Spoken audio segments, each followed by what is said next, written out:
আকাশবাণী কলকাতা। স্থানীয় সংবাদ পড়ছে ধৃতি সেন শর্মা। অষ্টাদশ লোকসভার প্রথম অধিবেশনের দ্বিতীয় দিনে আজও শপথ গ্রহণ পর্ব চলেছে। গতকাল নবনির্বাচিত 266 জন সাংসদ শপথ গ্রহণ করেন। আজ চলেছে বাকিদের শপথ নেওয়ার পালা। এদিকে ওম বিড়লা অষ্টাদশ লোকসভার অধ্যক্ষ হিসেবে এনডিএর পদপ্রার্থী হয়েছেন। অন্যদিকে বিরোধী আইএনডিআইএ জোট কংগ্রেস সাংসদ কে সুরেশকে তাদের পক্ষ থেকে অধ্যক্ষ পদপ্রার্থী করেছে। দুজনেই আজ তাদের মনোনয়নপত্র জমা দিয়েছেন। অধ্যক্ষ পদে নির্বাচন হবে আগামীকাল। এর আগে সরকার ও বিরোধী পক্ষ অধ্যক্ষ পদে একই প্রার্থী দেওয়ার ব্যাপারে আলোচনা চালালেও কোনো মতৈক্যে পৌঁছতে পারেনি। আকাশবাণীর সংবাদদাতা জানাচ্ছেন, স্বাধীনতার পর থেকে লোকসভার অধ্যক্ষ বিনা প্রতিদ্বন্দ্বিতায় নির্বাচিত হয়েছেন। সম্ভবত এবারই প্রথম অধ্যক্ষ পদে প্রতিদ্বন্দ্বিতা হতে চলেছে। দেশে জরুরি অবস্থা আজ 50 বছরে পড়ল। 1975 সালে 25শে জুন এই জরুরি অবস্থা জারি করা হয়। প্রধানমন্ত্রী নরেন্দ্র মোদী ওই দিনগুলিতে যারা সর্বশক্তি দিয়ে জরুরি অবস্থা প্রতিরোধ করেছিলেন সেই মহান ব্যক্তিত্বদের প্রতি শ্রদ্ধা জানিয়েছেন। সোশ্যাল মিডিয়ায় এক বার্তায় শ্রী মোদী বলেছেন, কিভাবে কংগ্রেস মানুষের মৌলিক স্বাধীনতা হরণ করে ভারতের সংবিধানকে খর্ব করেছিল, আজকের দিনটি সে কথাই স্মরণ করিয়ে দেয়।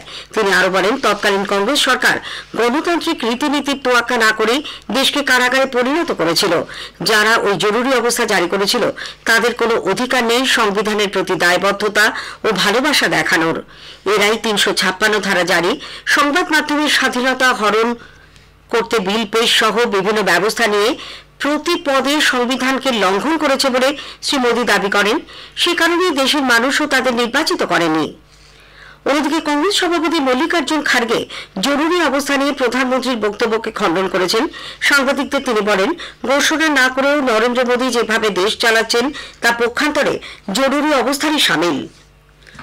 কলকাতা হাইকোর্টের নির্দেশে ভোট পরবর্তী হিংসায় আক্রান্ত ঘরছাড়া দলীয় কর্মীদের ঘরে ফেরাতে তাদের ও তাদের পরিবারকে নিরাপত্তা সুনিশ্চিত করার লক্ষ্যে বিজেপি নেত্রী প্রিয়াঙ্কা টেবরিওয়াল আজ বসিরহাটে গেছেন।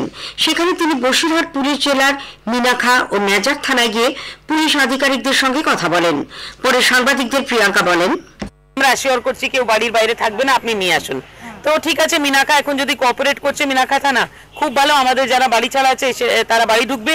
আর এই এরিয়াতে কোথায় কোথায় সেন্ট্রাল ফোর্সের ডিপ্লয়মেন্টের দরকার আছে সেটাও আমি ওদের জানিয়েছি যে এখানে এখানে এই এলাকাতে সন্ত্রাস আছে, আপনারা ইনভেস্টিগেশন করে নিন, তারপরে ডিপ্লয় করুন। সবাই সুস্থভাবে এসে বাড়িতে থাকতে পারবে, তারা রিপোর্টিং দিবে যে আমরা সুস্থ আছি, কোনো ধরনের চাপ সৃষ্টি হচ্ছে না আমাদের উপরে, তাহলে আমরা মানব। এরপর প্রিয়াঙ্কা টেবরিওয়াল সন্দেশখালী থানায় গিয়ে আধিকারিকদের সঙ্গে কথা বলবেন। বিজেপির বসিরহাট সাংগঠনিক জেলা সভাপতি তাপস ঘোষও তার সঙ্গে রয়েছেন। উল্লেখ্য, বসিরহাট মহকুমায় 50 জনেরও বেশি বিজেপি কর্মী ঘরছাড়া বলে দলীয় সূত্রে জানা গেছে। রাজ্য সরকার ভিলেজ পুলিশদের ভাতা বৃদ্ধির সিদ্ধান্ত নিয়েছে। তাদের দৈনিক খাতে 34 টাকা করে ভাতা বাড়ানো হচ্ছে। এর ফলে তাদের মাসিক বেতন 1000 টাকা করে বাড়বে। গত বাজেটে সিভিক ভলান্টিয়ার এবং ভিলেজ পুলিশদের ভাতা বৃদ্ধির কথা ঘোষণা করা হয়। এজন্য 180 কোটি টাকা বরাদ্দ করা হয়েছে। রাজ্যের 4টি বিধানসভা কেন্দ্রের উপনির্বাচনের জন্য মনোনয়নপত্র প্রত্যাহারের সময়সীমা আগামীকাল শেষ হচ্ছে। জমা পড়া মনোনয়নগুলি গতকাল পরীক্ষা করে দেখা হয়। ভোট নেওয়া হবে 10 জুলাই, গণনা 13 জুলাই। উত্তর দিনাজপুরের রায়গঞ্জে 10, উত্তর 24 পরগনার বাগদা ও কলকাতার মানিকতলায় 9 জন করে এবং নদিয়ার রানাঘাট দক্ষিণে 7 জন প্রার্থী মনোনয়ন জমা দিয়েছেন। চলতি বছরের মাধ্যমিক পরীক্ষার রিভিউ ও স্ক্রুটিনির ফল আগামী শুক্রবার প্রকাশিত হবে। ওই দিন বিকেল 5টার পর মধ্যশিক্ষা পর্ষদের অফিসিয়াল ওয়েবসাইট ছাড়াও আরো 8টি ওয়েবসাইটের মাধ্যমে ছাত্রছাত্রীরা তাদের ফলাফল জানতে পারবেন। সংশোধিত মার্কশিট 2রা জুলাই থেকে তাদের হাতে দেওয়া হবে।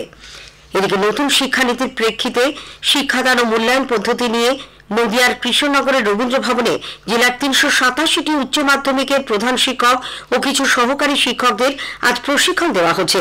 এই প্রথম উচ্চ মাধ্যমিক স্তরে সেমিস্টার পদ্ধতিতে মূল্যায়ন হবে।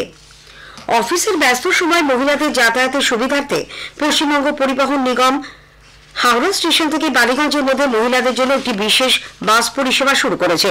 পরিবহন মন্ত্রী স্নেহাশিস চক্রবর্তী আজ সকালে এই পরিষেবার সূচনা করেন। কলকাতা প্রিমিয়ার লিগ ফুটবল আজ শুরু হচ্ছে।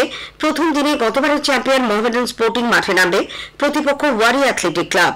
যাদবপুরের কিশোর ভারতী ক্রীড়াঙ্গনে খেলা শুরু সন্ধ্যে 7টায়। স্থানীয় সংবাদ শেষ হলো।